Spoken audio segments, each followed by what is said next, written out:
Bem-vindos ao estudo bíblico semanal da Comunidade Evangélica Luterana Cristo de Porto Alegre. Eu sou o pastor Reinaldo Littke e vou dirigir mais uma breve reflexão.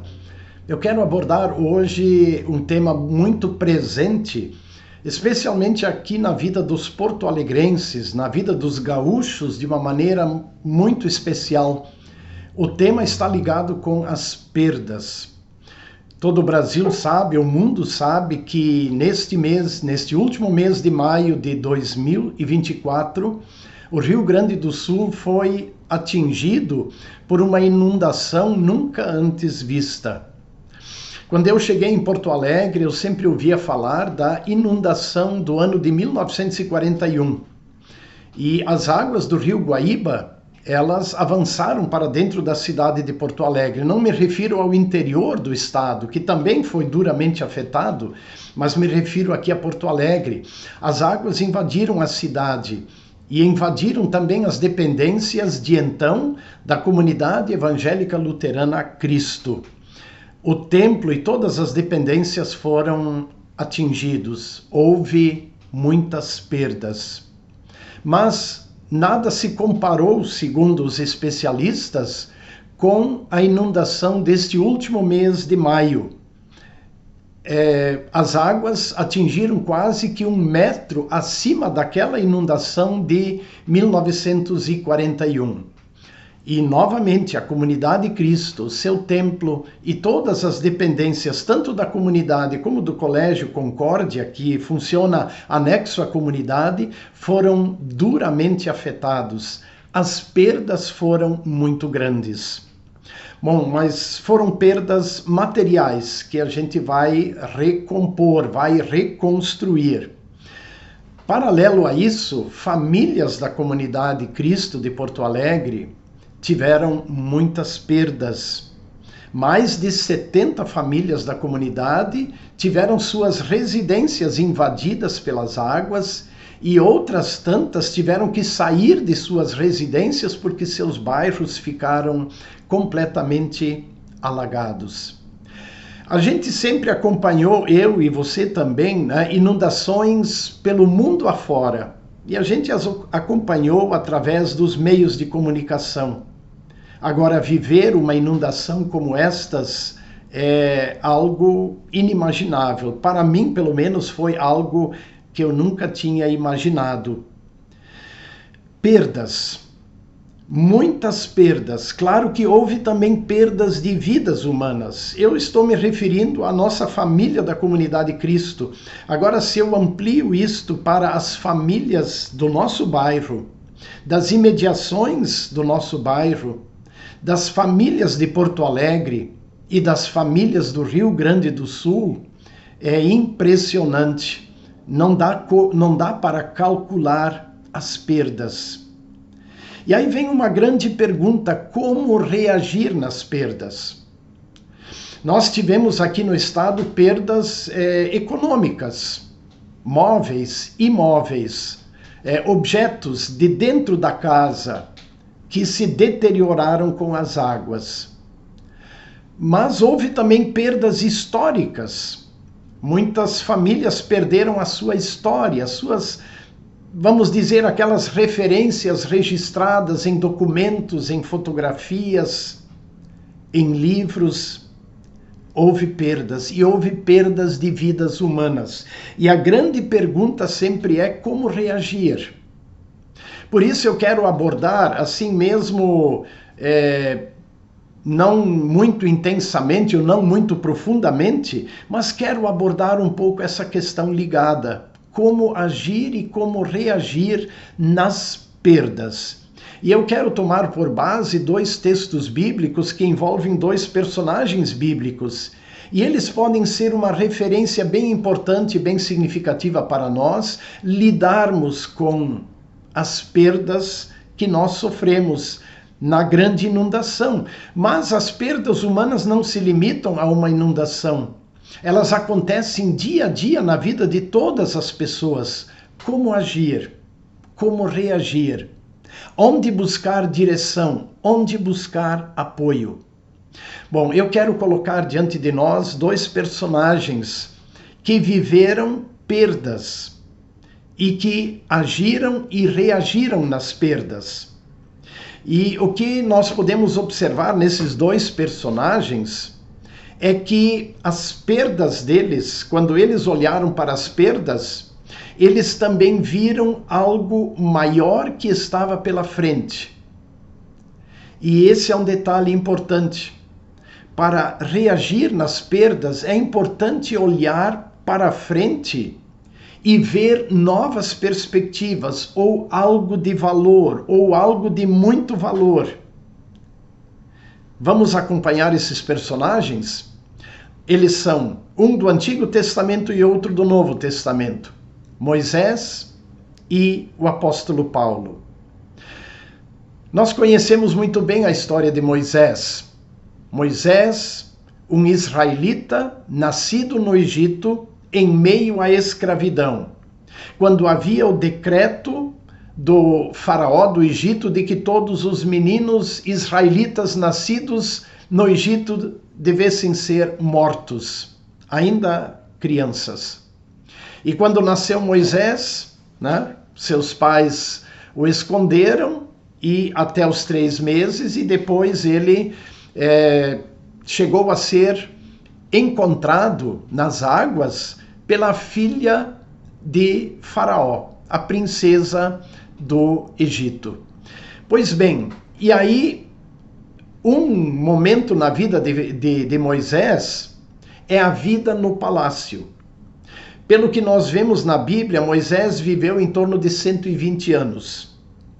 E os primeiros 40 anos dele, quando ele já era um rapaz, ele foi para o palácio e ele viveu no palácio.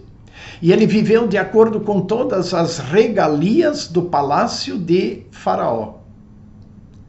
Até o momento em que houve um incidente em que Moisés tirou a vida de um egípcio que estava maltratando o povo israelita. E aí começa uma segunda fase na vida de Moisés. Ele foge para o deserto. E aí acontece o segundo período na vida de Moisés, que é mais ou menos também um período de 40 anos em que ele fica no deserto. Lá ele constitui família, até o momento em que Deus o chama e o envia de volta para o Egito para ele libertar, ou ser o instrumento de Deus para a libertação do povo escravizado na terra do Egito. Pois bem, o que eu quero destacar é uma palavra escrita no livro de Hebreus capítulo 11, que é o texto bíblico que faz referência aos assim chamados heróis da fé. E quando a Bíblia se refere a Moisés, o texto está em Hebreus 11, a partir do verso 24.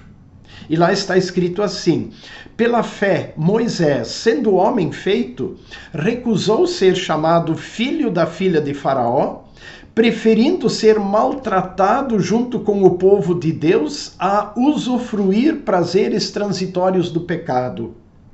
Ele entendeu que ser desprezado por causa de Cristo era uma riqueza maior do que todos os tesouros do Egito, porque ele contemplava a recompensa. Pela fé, Moisés abandonou o Egito, não ficando amedrontado com a ira do rei, pois permaneceu firme como quem vê aquele que é invisível. É bem profunda e significativa esta palavra a respeito de Moisés. Ele preferiu sofrer com o seu povo, ele perdeu todas as regalias do palácio quando ele foge para o deserto, e ele vê uma perspectiva maior e melhor para a sua vida. E conforme o texto bíblico diz, ele contemplava a recompensa.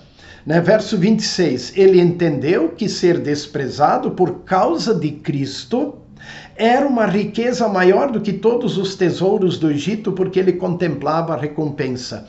É claro que o contexto da vida e das perdas de Moisés, o contexto é bem diferente do contexto das perdas que nós estamos vivendo. No entanto, a postura de Moisés em meio às perdas, ela é ela serve de orientação para o povo de Deus em qualquer momento e em qualquer situação. Também para nós. Observem que Moisés, perdendo as regalias do palácio, ele que conhecia as promessas de Deus, ele prefere sofrer junto com o seu povo do que aproveitar e viver as regalias do palácio de Faraó. Porque ele contemplava uma esperança, uma recompensa maior. E ali está o detalhe. Sabem, quando nós vivemos as perdas, é importante olhar para frente e para o que nos espera, para o que Deus pode nos dar e vai nos dar lá na frente, no amanhã. Se nós ficarmos olhando para as perdas e ficarmos olhando muito para o passado, nós vamos ficar presos ao passado e às perdas, e elas não vão sair da nossa mente, porque elas são muito impactantes. E eu entendo perfeitamente as pessoas que tiveram as perdas e têm perdas constantemente. É muito difícil de elas saírem da nossa mente. E Moisés é uma referência para nós, porque ele que experimentou muitas perdas, ele soube olhar para frente, para as promessas e para a recompensa das promessas de Deus. Isso é bem significativo.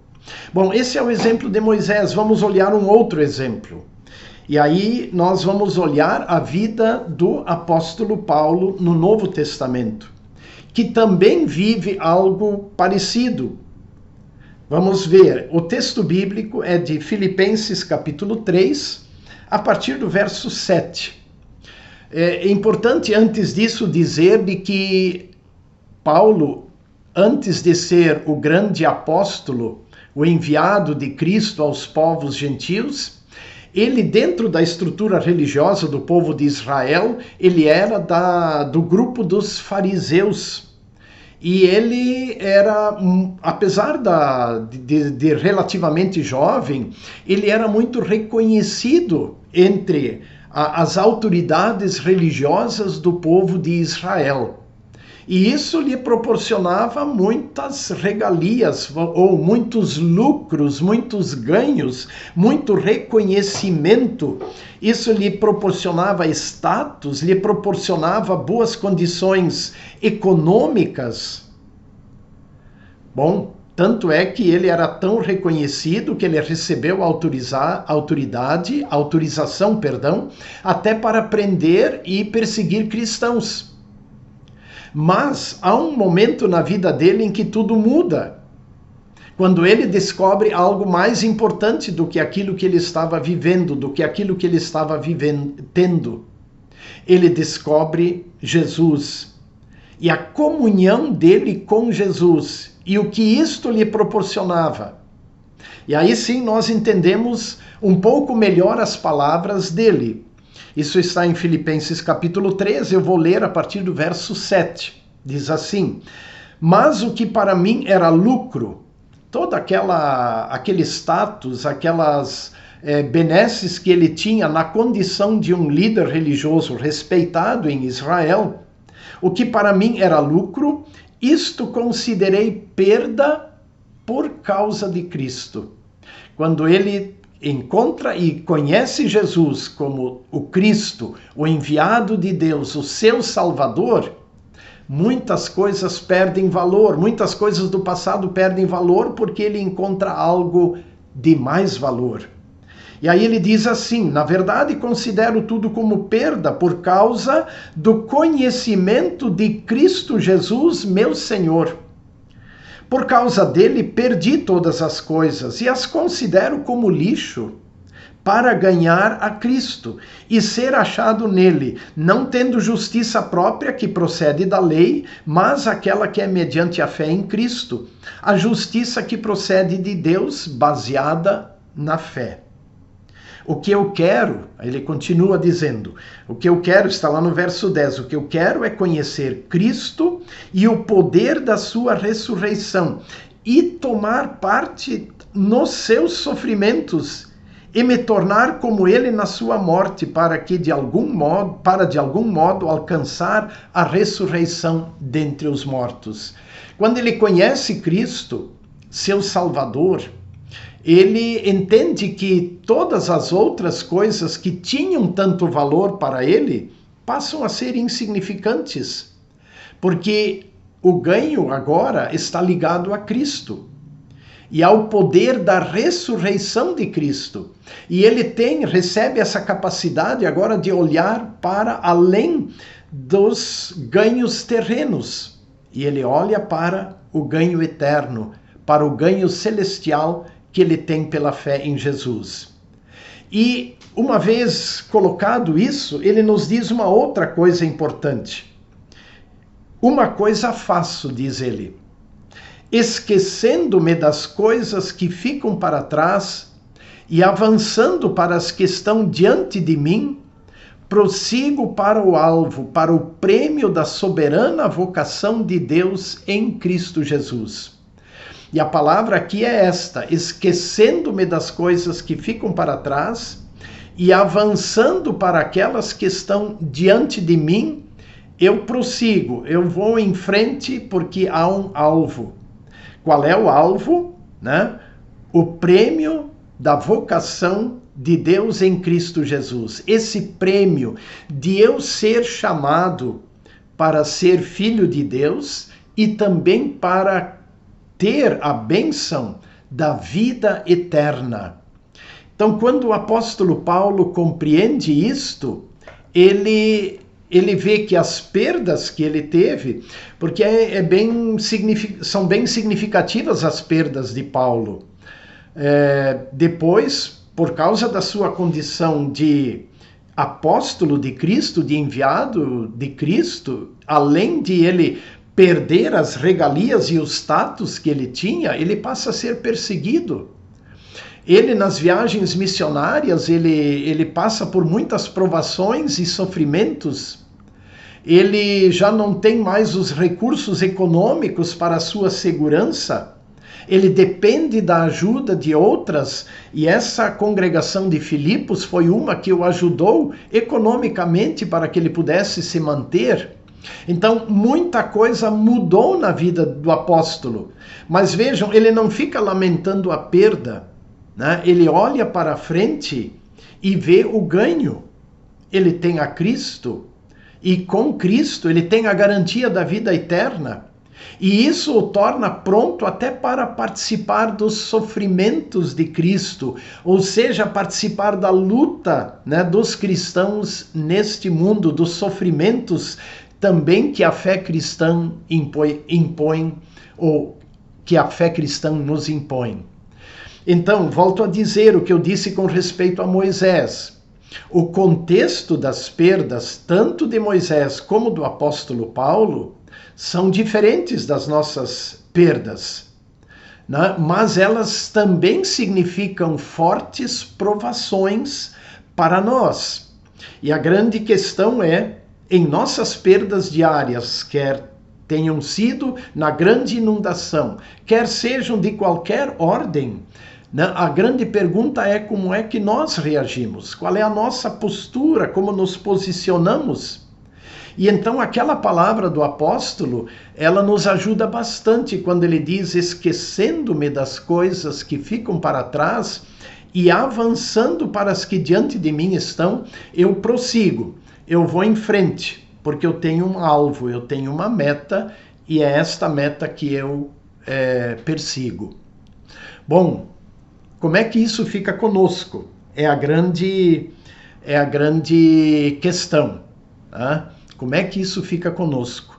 Eu lembro sempre de uma publicidade que aparecia nos meios de comunicação em torno da palavra desapegue.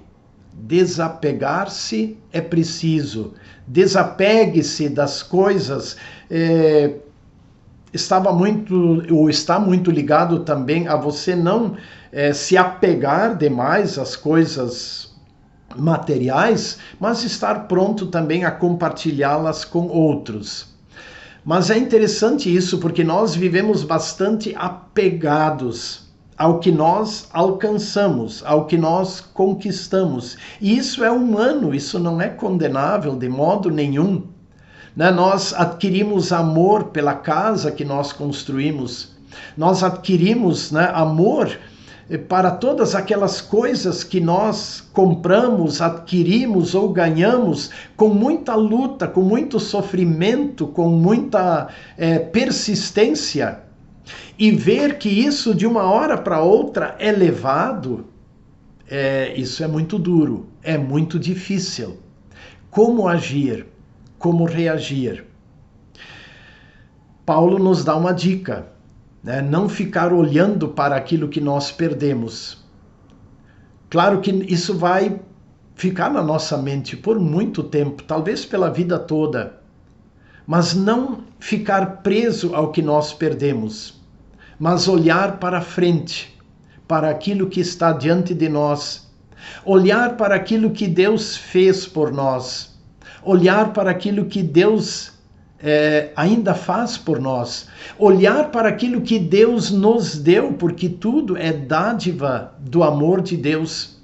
Mesmo aquilo que nós conquistamos com muita luta e com muito trabalho e esforço, é dádiva de Deus, porque toda boa dádiva vem lá do alto, O apóstolo Tiago nos lembra isso. Tudo vem de Deus, tudo é de Deus, tudo vem de Deus.